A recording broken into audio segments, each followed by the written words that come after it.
The teacher still hadn't come to the classroom. The other door clattered open, the one teacher wouldn't use, so everyone turned at once to see who had arrived. Everyone looked pretty vacant.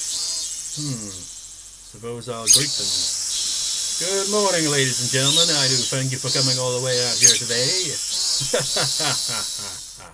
Silence. When I started to think I'd fallen flat, someone finally started laughing for me. Good morning, Keiichi. You're pretty energetic today.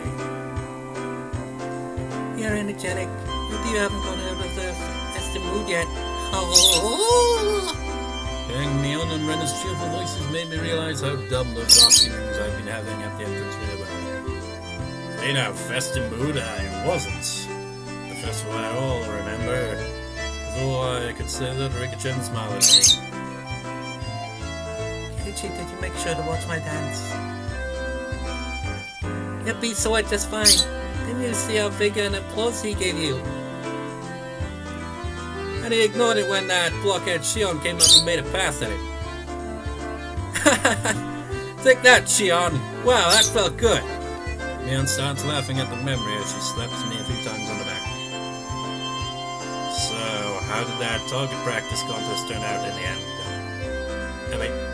How did that target practice contest turn out in the end? Mion was facing me and talking. There was nobody behind me. That meant he was talking to me. Watanabe turned up dead last. Everyone had a good time with his punishment game. When she said turned up dead last, I was like, fuck, is she mentioned that he dies? Because he did. But no. Didn't that happen in Onikakushi as well? When he died in that one as well? He seems to die a lot, doesn't he? But they had the same thing. It's like, oh, he turned up dead last. Wait. Man, this is even more confusing. The way they're talking about this sounds like how they spent the time together in the festival in Onikakushi. But they didn't in this one. How weird. We're just supposed to be the one in last place, Rika-chan. It was such a turnaround when you pulled off getting that chewing gum. I should have expected that from a member of my club. It was fantastic.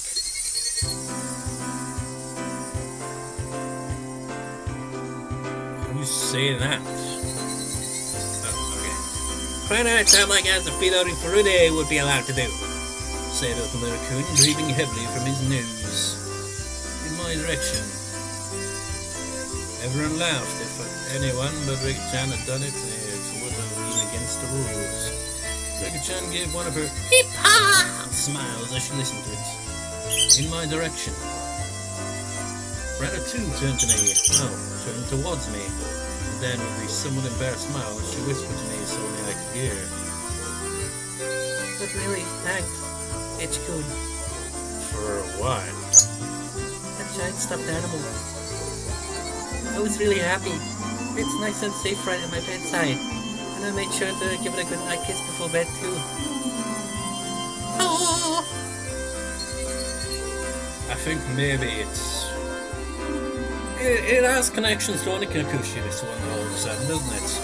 That's what happened in Onikakushi, but it didn't happen here. But a similar thing is happening with Keiichi that happened in Onikakushi. If that makes any sense. The class laughed without cheering and jeering this whole time. The conversation had been a little bit off. I wasn't quite getting it. What's this about a stuffed animal? What's this? Come on, we all worked really hard at the festival yesterday to get it down, remember? To check out its stuffed animal. Gigantic stuffed animal. Remember! You don't remember, obviously, because that happened in Onikakushi. It's a different arc. All I can think back to is like Onikakushi. Those were the good old days, you know, before shit hit the fan in Onikakushi. But before that, it was kind of like, yeah, had some nice kind of, you know, comic relief. It did it perfectly, man. Remember Keiichi's little baby seal thing? And like Mion and Sadoko are about to kick the shit out of him until they found out what he actually was. Those were the days. We were having a hard time knocking it over, so we tried aiming at the forehead and rapid fire shooting and stuff. And then Keiichi got a whole bunch of guns ready beforehand and shot them all. It was so cool. Oh. Wait, who was this? All the people in the neighborhood association, including the chairman, praised you so much at the party afterwards. One of them said he'd fall in love with your way with words. Tatarigoroshi, chairman of the children's committee, I think. He said he wanted you to entrust you with a fearless soul of the next festival. Lucas was the chair of the refreshment booths. It's on the festival executive committee.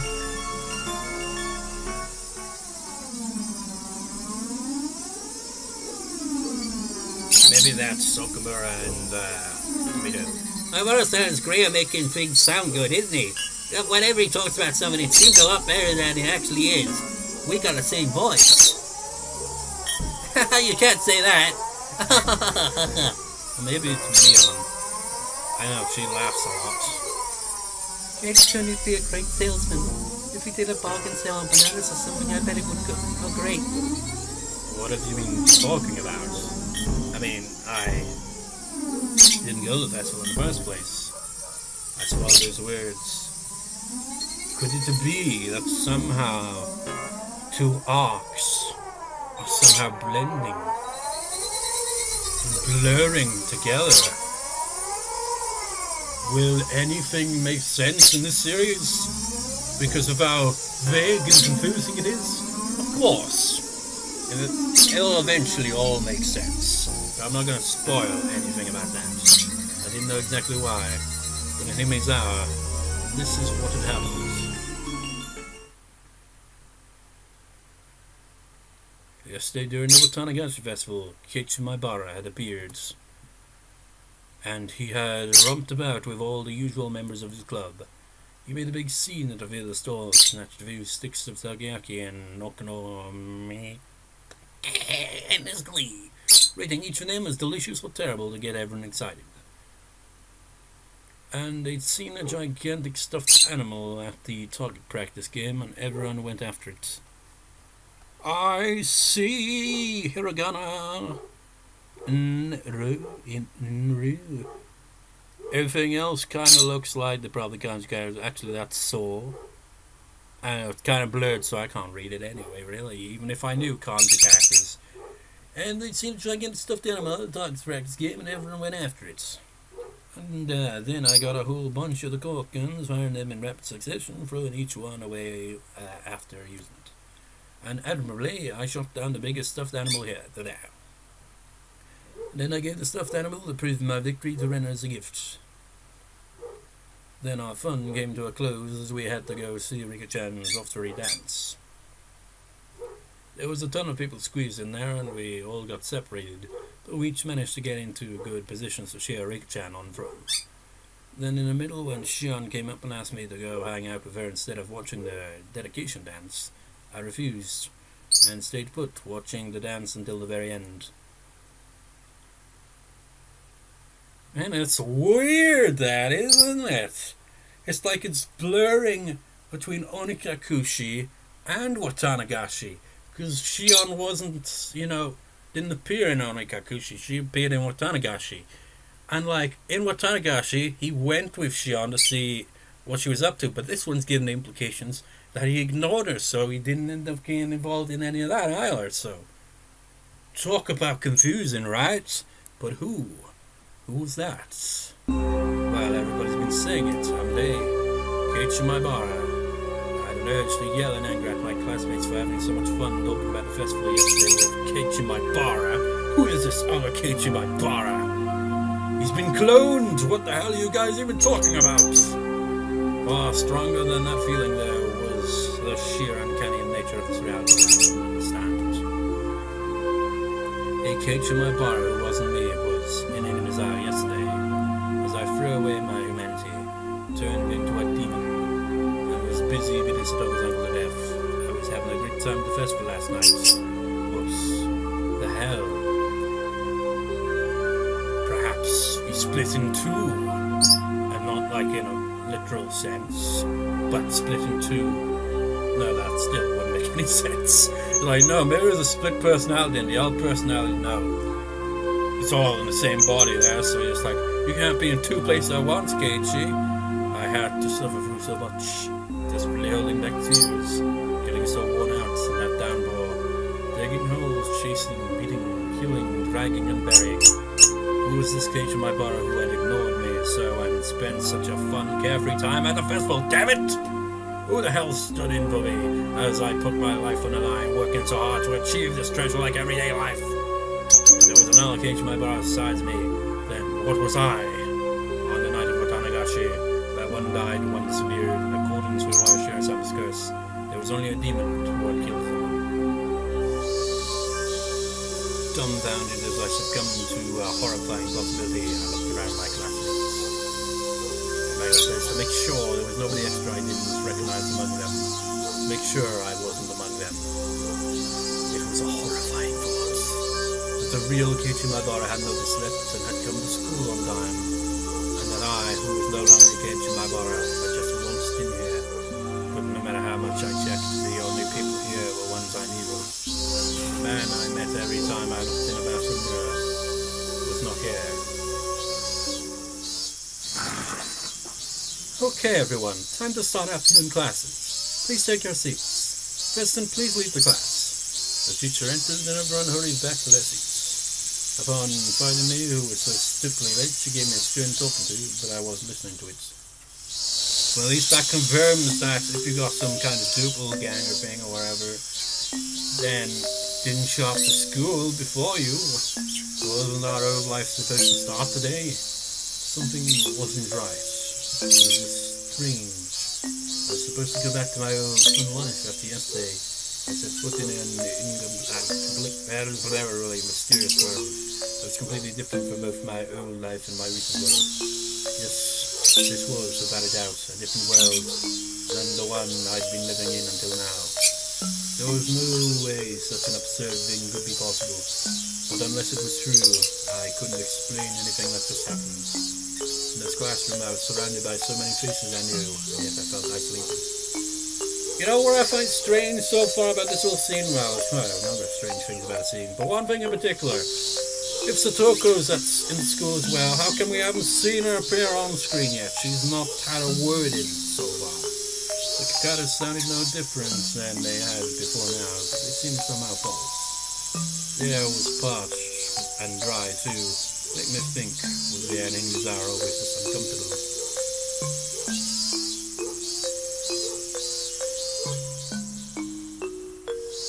Hey, Rena. What is it? We're in class. About the festival yesterday. About, when would you say I got there? Huh? To be honest, I was pretty excited afterwards and I gobbled down some cans of beer. I mean, it's kind of embarrassing, but I don't quite remember some things. For random babbling, it wasn't a bad excuse. Keiichi-kun, you said you couldn't come at first, didn't you? You called me Chan's house about it, right? That matched. Have we got a match? This just makes sense. It did happen. I called Mion and told her to take stock in my place since I wouldn't be able to meet up with them and do the things I had to do. We decided while we were setting up for the festival that we'd invite Sadako-chan. We wanted to bring her out someplace where she couldn't see her uncle for a little while. That was the same too. Mion said that when I called her, but everyone had already decided to invite her. And then we all went, me, Chan, and Rika-chan to Stoko's house and brought her out. Stoko-chan's uncle seems like a really mean person. That part didn't matter.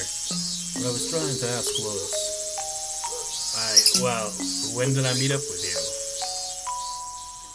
How could you forget that? Keiichi-kun, I think you shouldn't be drinking until you're an adult. Whatever. When did I meet up with you? Well... At my sudden threatening demand, Randall was at a loss for words. Oops, I shouldn't have rushed that. You know, I wonder if Keiichi was on screen, if he would have those eyes, those creepy eyes, like we've seen Ren and Mion have.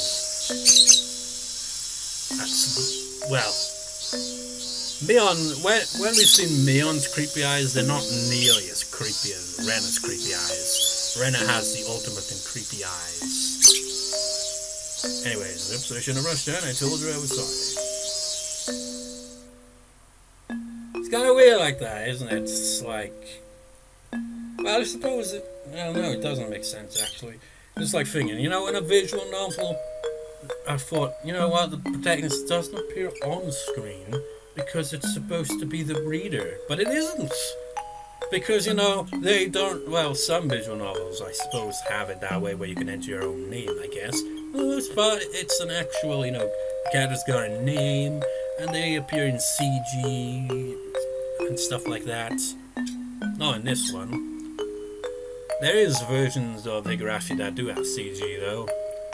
But these are the original ones with the kind of updated kind of, art style, but no CGs. Although I do remember seeing one years ago when I originally bought the Higurashi series. There was like maybe one or two CGs that would randomly appeared in the answer arcs. Like the first answer arc, I think, has this really creepy CG that just comes out of nowhere, and it just catches you off guard.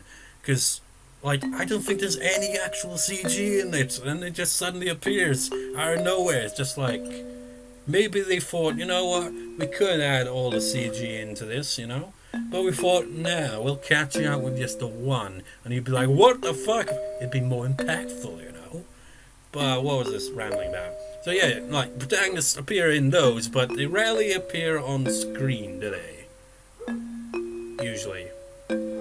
It's like, I've seen visual novels where, like, say, like, if you have the dialogue box down here, like it always is, and you'll have, like, the protagonist's face appear here.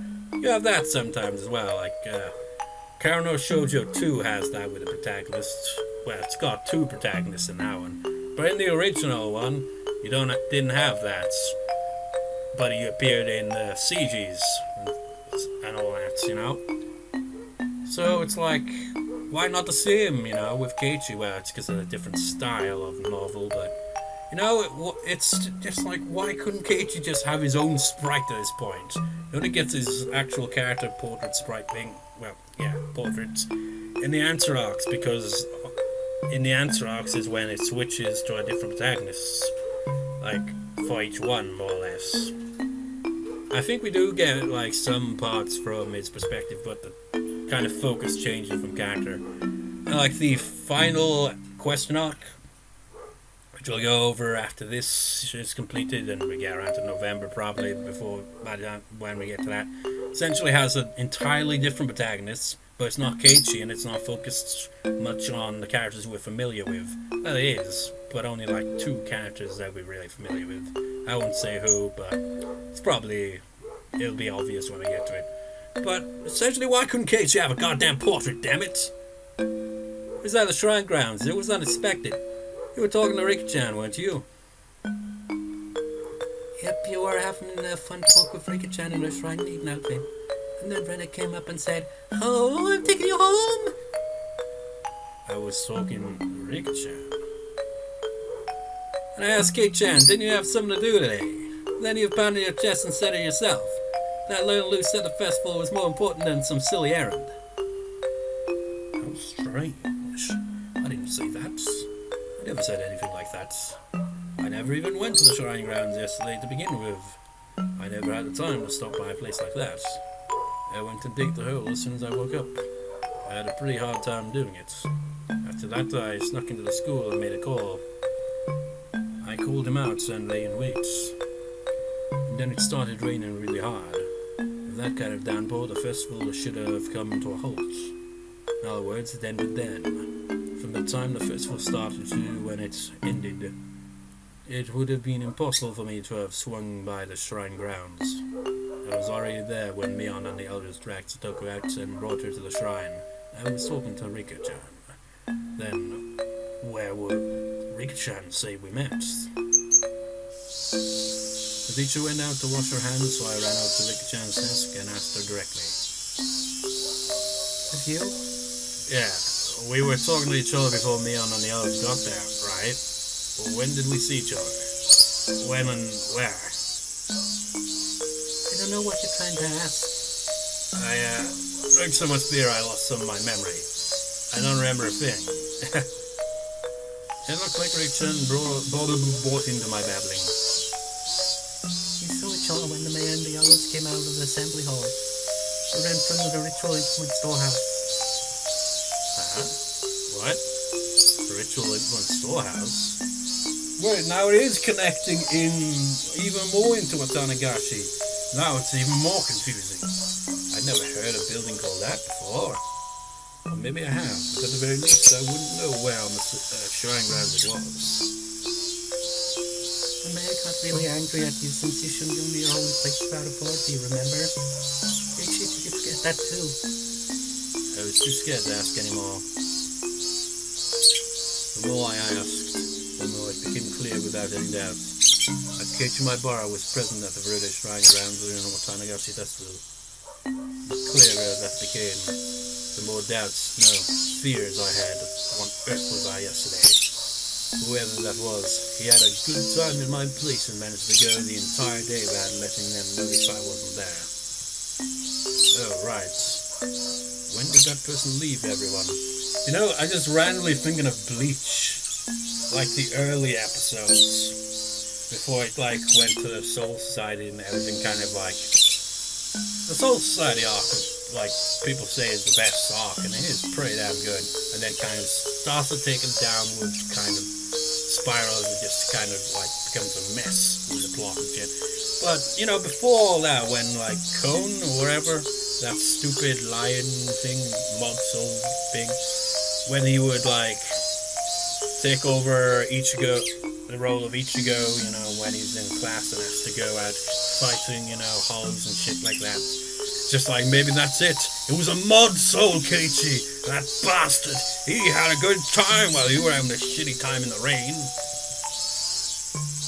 This morning my mother got mad at me for having stayed out so late last night. Which meant at the very least that Keiichi Maibara hadn't come home while my mother was still awake. The festival would have been closed because of the downpour. If I recall right, when I went back to the house's storage room to get an old shovel, I think the clock said 7. Since it was already raining hard by then, the festival would have had to close down before 7. If I had returned that early, I would have definitely run into my parents. Or at the very least, they wouldn't have asked me when I got back last night. So the Keiichi Maibara from yesterday, that meant he never went home. That meant the downpour happened, the festival was broken up, everyone left. But he didn't go back to the house. That means... When I arrived at the natural conclusion, a wicked chill suddenly froze my spine and climbed into my brain. You know what? In this situation, I feel Keiichi should ask them a very simple question. And that is, you know, provided under the guise of, oh, I was so drank so much, I was so, you know, drunk, I didn't even remember it. But you just be like, hey guys, what time did it start raining yesterday? And if they say, what rain? Then it'd be like, wait a minute. If they say it was raining, it's like, okay, so it was raining, that bit confirmed. But if they say no, then it's like, wait a minute, what the fuck's going on? That meant Keiichi Maibara was the same as Satoshi. One day he never went home. On the night of Watanagashi, he never went home. The downpour interrupted the festival, and on the way home, he suddenly disappeared. And I, who was dealing with the corpse, went home without a problem. I was so tired I wasn't even hungry, so I went up to my room without a sound and crawled into my futon. Who was I? That much was obvious. Keiichi Maibara. Keiichi Maibara was me. May have been an old one, but that doesn't negate the fact that I was Keiichi Maibara. Then what else Keiichi Maibara was what? The voice of the cicada steadily filling the classroom was beginning to bother me. Suddenly I laid eyes on Sadoko. About time. Oh? Sadoko's expression was dark as always. She seemed completely exhausted. At a life of agony she couldn't even imagine an ending to. So all this time she's been silent and looking pretty lifeless. How the hell then everyone else just seems as energetic as usual? This is a bizarre scenario.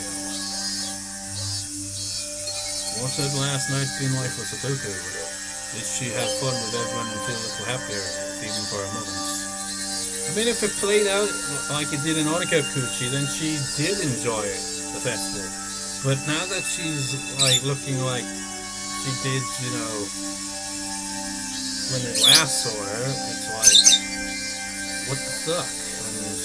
And when she went home, the end of her dream, she'd probably gone to sleep afraid of when her uncle would return. And then this morning, her uncle hadn't come home, and then she went to school. Right now, she must have been still trapped by the rotten idea, from which she couldn't be saved, that her uncle would need her when she got back. But you can rest easy, Satoko. Your uncle won't ever be coming back. I couldn't tell her it was because I killed him. When Satoko realized on her own that her uncle would never return, then that would truly be the end of the long, insane night. That's right. I didn't do anything wrong. I did the best possible thing I could have as Satoko's meaning. Not an atom in my body regretted it. And look, calm down and think, Keiichi Maibara. From a certain point of view, isn't it convenient there was another Keiichi Maibara? I bet it corpse perfectly. The beginning wouldn't happen. But if worst came to worst and it got out and the investigation got to me, I now had a strong alibi able to profess the fact that I'd been at the Watanagashi festival. Accepting something so creepy and using it as an alibi. Still, if I proved I hadn't gone to the festival yesterday, it would be no good and a whole lot of harm. And that was what left the really actually bad aftertaste. So forget about it, Keiichi Maibara. Everything that happened before today. So just forget about the Keiichi Maibara who was there yesterday too. Instead, let's watch gently over Satoko for the day her smile returns. And the day that would mark the end of that insane, all too long night.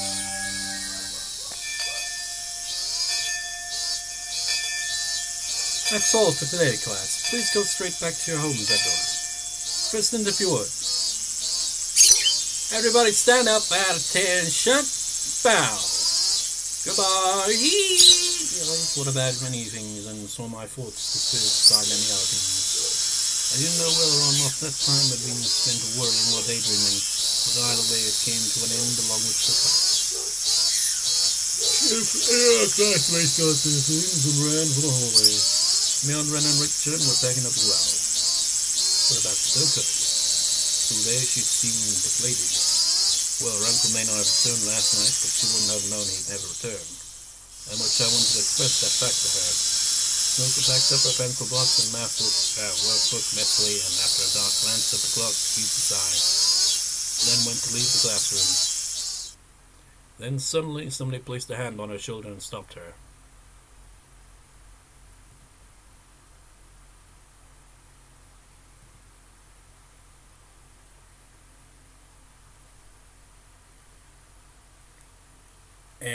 Wait, yeah, that would be her then. Was the plants like it was supposed to, and got all the printouts done? Wait, I forgot to read the other line as well, didn't I? Her words, possessed by persecution complex, hurt. I spoke loudly so everyone could hear. Hey everyone, why don't we have club today? It's been a while. Soko was sad to tend to her uncle, so club has been on hiatus. In our minds, our club was proof of a calm, peaceful life. By enjoying being together, I wanted to make Satoko realize her days of darkness were over.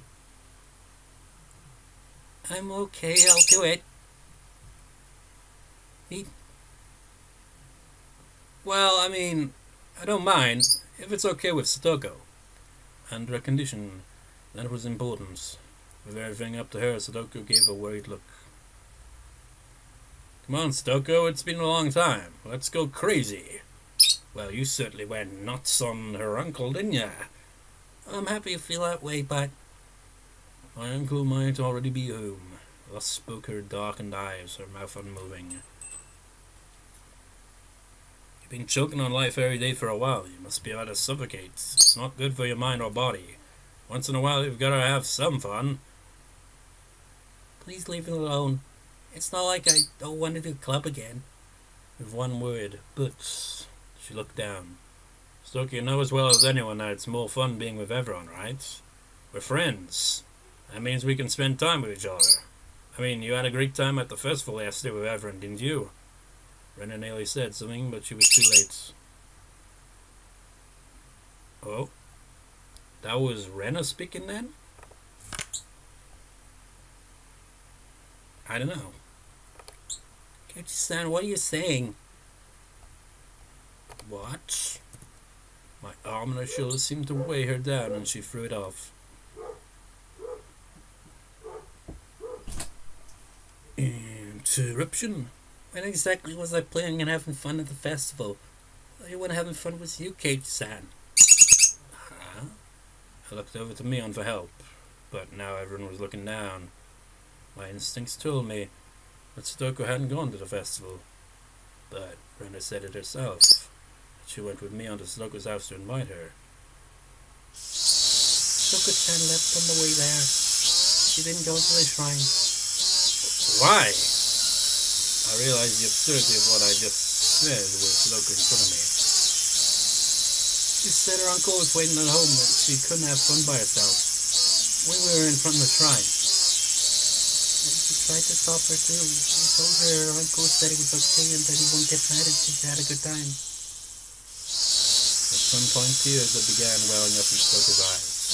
Stoko was so afraid of her uncle that she couldn't even allow herself time with her friends and went home. No, she was even afraid of letting herself have a good time with her friends.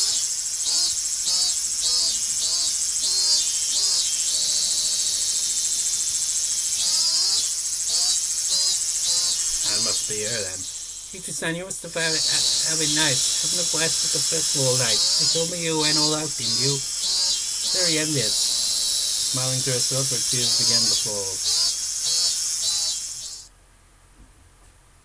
I was provided for my uncle. It's completely different for you. Well, you let your parents do everything. Stoko. I'm so glad you enjoyed yourself at the festival. I'm so glad you had enough fun for me too. I mean, I want to participate in the club too.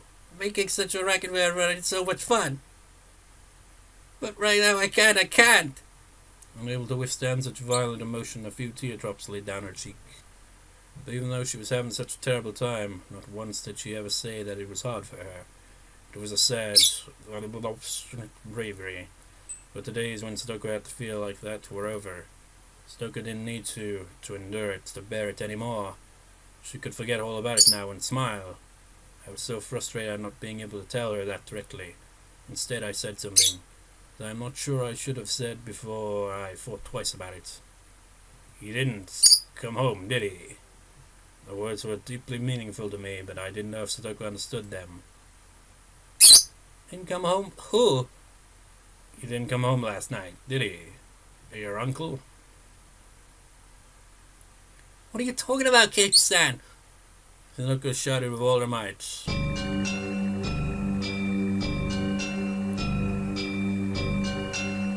What?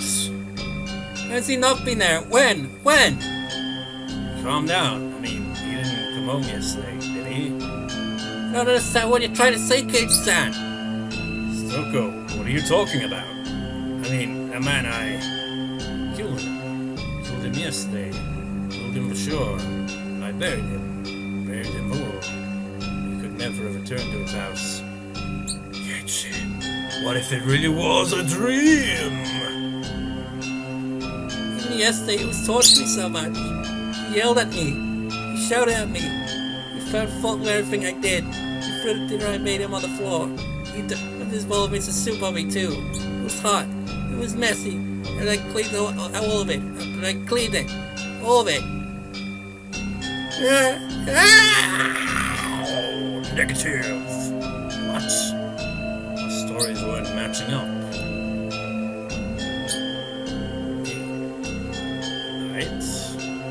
This morning when he woke me up to make him breakfast, he got so mad at me. He wouldn't have gotten mad at me whether I'd gotten up or not.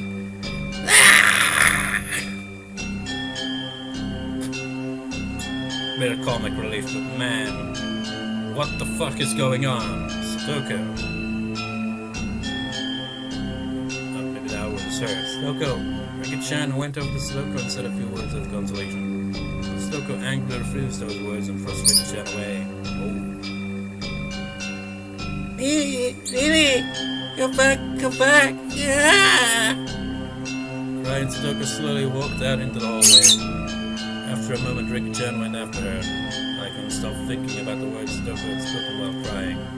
I buried her uncle last night, but she said this morning that was impossible. We buried him last night, so she couldn't have seen her uncle this morning.